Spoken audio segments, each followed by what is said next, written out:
বাবা, আমি পলিটিক্সে নামছি। তুই পলিটিক্সের কি বুঝিস? যারা পলিটিক্স করে তারাও কিছু বোঝে না। তা কোন পার্টিতে জয়েন করছিস? না না না না, কোনো পার্টি ফাটি নয়।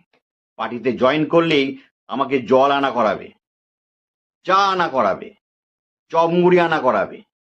না, আমি লেবার হয়ে থাকতে পারবো না। আমি নিজেই একটা দল গড়ব, আর দলের নাম দেব কে কে কে। মানে কেঁচো খুঁড়তে কেউটে। লোক জড়ো করতে পারবি? হ্যাঁ, ও জড়ো করে ফেলবো। আসলে আমার টার্গেট হচ্ছে মধ্যবিত্ত। কারণ বড় লোকরা নিজেদের খেয়াল খুশি মতো ভোট দিয়ে দেয়, ওরা কারো ভরসা টরসা করে না। আর যারা একেবারে গরিব, তাদের ভোট সবাই কিনে ফেলে। আমার তো টাকা পয়সা নেই, ভোট কিনতে পারবো না। তাই এদের দুজনকে আমি বাদ দিয়ে দেব, আর টার্গেট রাখবো মধ্যবিত্ত। এরা খুব অসহায় বাবা, এদের কথা কেউ ভাবে না।